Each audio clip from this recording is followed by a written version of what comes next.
네, 안녕하십니까 여러분. 허니쌤 이동헌입니다. 반갑습니다. 이번 주는 사설 칼럼 106번부터 시작하겠습니다. 106번 제목은 장애와 비장애를 구분하지 않는 세상. 이한우 국립특수교육원장님께서 쓰신 글입니다. 특수교육이라는 거는 특수한 교육이 필요한 학생들을 가르치는 곳으로 쌤이 이해하고 있습니다. 그래서 우리가 학습 받아들이는 거 조금 부족한 친구들, 몸이 불편한 친구들에게 맞는 교육이 있어야겠지요. 우리가 여러분이 다니고 있는 우리가 학교에서 장애가 있지 않은 비장애 학생을 가르치는 학교가 있고, 그런데 장애가 있는 학생들 같은 경우는 어떤 종류의 장애이든요, 비장애 학생과 똑같은 교육은 어렵겠죠.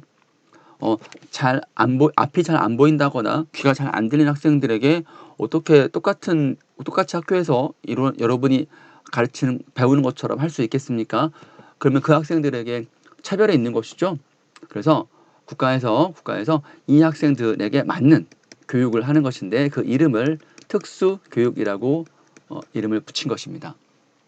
우리가 왜 영화 어떤 영화인지 제목은 까먹었는데, 그 헬렌 켈러 선생님과 관련된 그 영화 선생님 설리번 선생님이 했던 교육이 바로 특수교육의 시작이라고 합니다.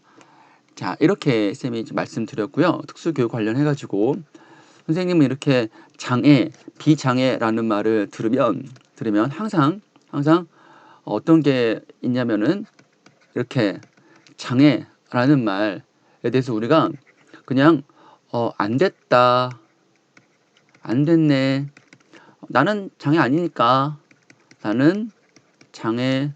아니니까, 이런 식의 인식을 할 수 있습니다. 선생님도 예전에 그랬고, 여러분도 혹시 그럴 수 있죠? 그런데 우리가 한 번이라도 여러분들이 다리를 다쳐봤거나 팔이 부러져서 깁스를 했다거나 그럴 때 여러분 한번 어떤 경험을 받았는지 생각해 보세요. 친구들이 놀리고, 혹은 주변 사람들이 그냥 쳐다보는 건데도 괜히 마음이 좀 쪼들리고, 그런 거 경험해 본 적 있죠? 그런 것들, 그런 차별적인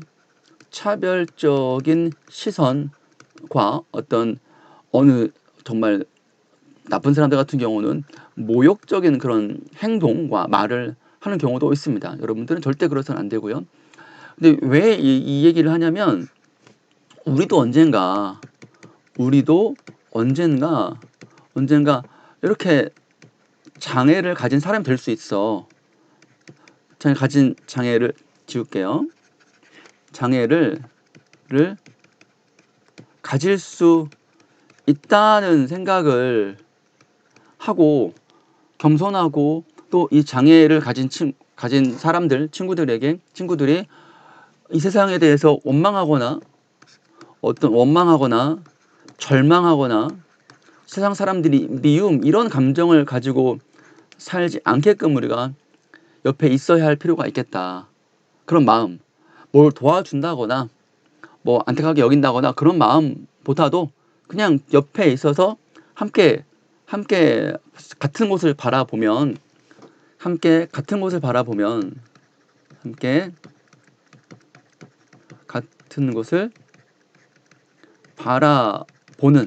그리고 더 함께 있어 더 나은 세상을 꿈꾸는 그런 삶을 살았으면 좋겠어. 교육이 좀 필요하고 인식의 전환도 많이 필요할 것 같아요. 교육과 인식, 또 제도의 변환도 있어야 되고요.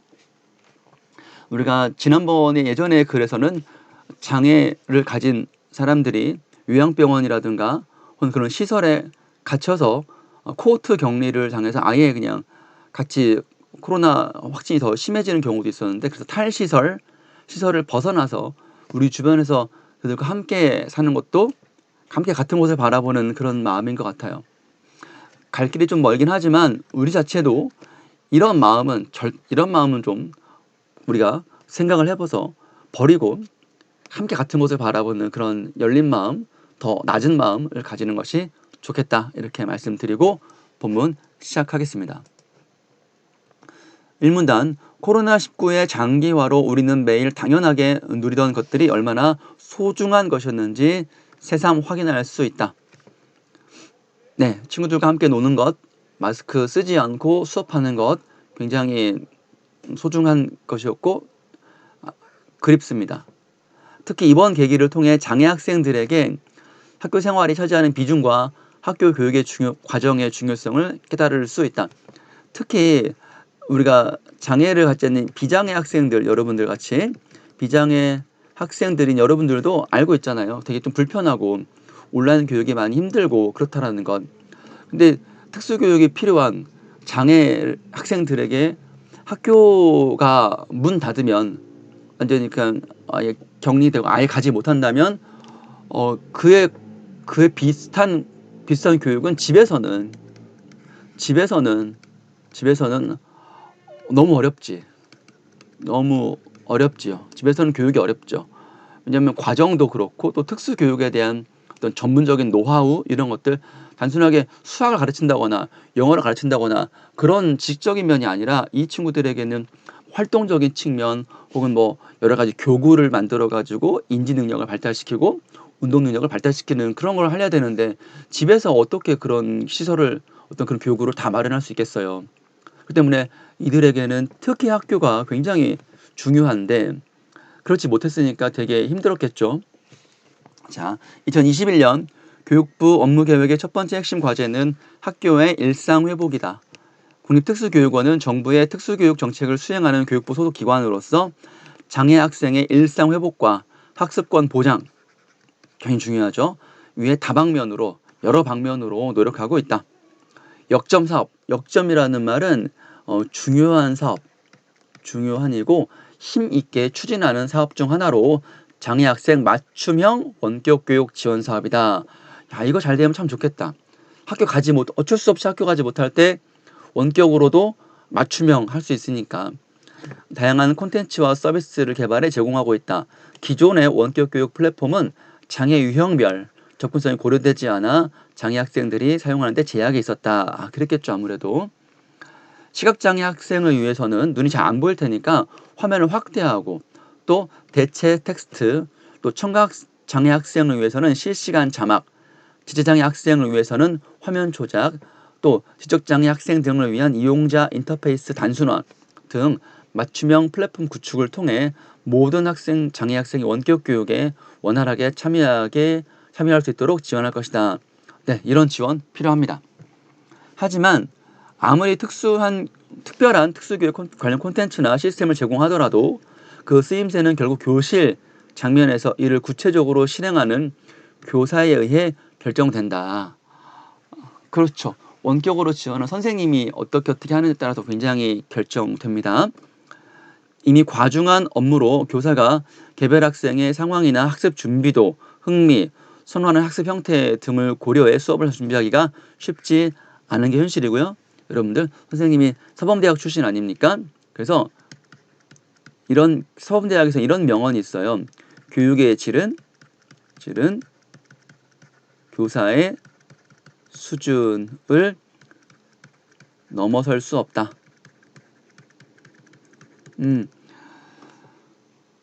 어떤 교육이라도 교사의 역량 안에서만 그 교육의 질이 담보될 수 있다. 그래서 교사가 많이 아는 만큼, 많이 준비하는 만큼 교육의 질은 더 좋아진다. 이런 것이지요. 네. 그래서 항상 이런 말을 들으면 쌤 가슴이 서늘합니다. 난 최선을 다하고 있나? 열심히 하고 있나? 이런 것들. 네. 우리나라 교사는 이런 악조건 속 아래에서도 상당히 훌륭한 교육 환경을 조성할 수 있는 전문성을 가지고 있다. 사실 배운다는 사실을 제외하고 모든 학생은 다르다. 그렇죠. 다 다르죠. 모든 학생들의 실력과 관심사, 실력의 수준, 흥미도, 접근 방법, 적성 이런 거 얼마나 다 다양합니까? 10,000명이면 10,000개의 교육 과정이 필요하다는 말도 있어요, 여러분. 그 다름의 연장선으로 통합교육의 환경에 장애 학생을 바라봐 주기를 바란다. 네, 2020년 4월 기준 특수교육 대상 학생은 약 95,420명입니다. 10만 명이 다 되네요. 그중 72% 학생이 해당 68,805명이 일반 학교에서 통합교육을 받고 있다. 그러니까 특수교육 대상 학생 중에서 특수교육 안 받고 일반 학교에서 똑같이 일반 학생과 비장애 학생과 같이 공부하는 거야. 매년 통합교육을 받는 장애 학생 수도 늘고 있다. 하지만 통합교육의 틀 안에서도 여전히 장애 학생들은 장애와 비장애라는 이분법적 구조, 어떤 차별 아닐까, 여러분? 차별 아닐까? 이거 이분법적으로 나누면 안 돼. 차별하면 안 돼. 차별하면 안 돼. 안 돼. 우리 하지 말자. 교육부 특수교육정책과장으로 근무하던 당시 지역사회의 반대로 어려웠던 특수학교 설립을 위해 장애학생, 그러니까 이렇게 특수학생들을 위한 특수학교가 더 많이 생기면 이 일반 학교에 있는 학생들을 특수학교로 일반 학교에 있는 특수학생들을 다 이 특수교육을 시킬 수 있다. 특수학교로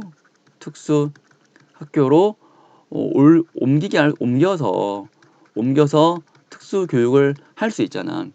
그런데 특수학교가 설립이 여러분 님비라고 들어봤어? 님비?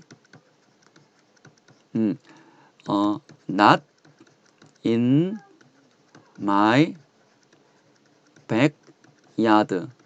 그래서 내 뒷마당은 안 돼 라는 뜻으로 우리 주변에 어떤 집값 떨어지는, 쉽게 말하면 인식을 나쁘게 하는 그런 시설들이 오는 것을 반대하는 집단 이기주의야. 이거는 집단 이기주의. 한 사람의 이기주의가 아니라 여러 사람의 전체적인 집단 이기적 행동이거든. 그래서 장애 학생들이 무릎을 꿇고 눈물 호소하는 상황이 있었지.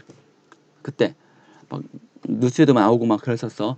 강서구로 쌤이 기억하는데 정말 가슴이 아팠다. 이를 계기로 특수학교 설립을 적극적으로 추진하여 당시 22개 특수학교 설립 계획을 발표했고 국립대학에 장애학생을 위한 예술, 체육, 직업 특성화 특수학교 설립도 추진했다.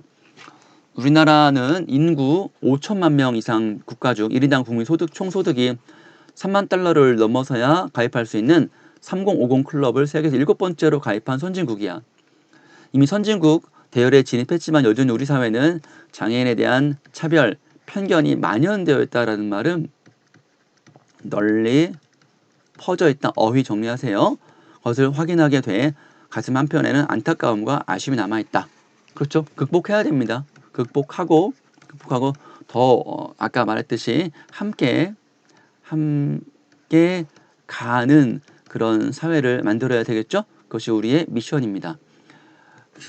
헬렌 켈러는 자신이 대학교 총장이라면 눈 사용법이라는 과목을 만들고 싶다고 할 만큼 볼 수 있다는 것이 얼마나 감사한 일인지 사람들에게 알려주고 싶다고 했다.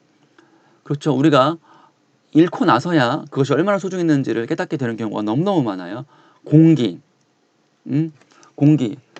대기오염 심할 때, 우리가 미세먼지 심할 때 얼마나 고통스럽습니까?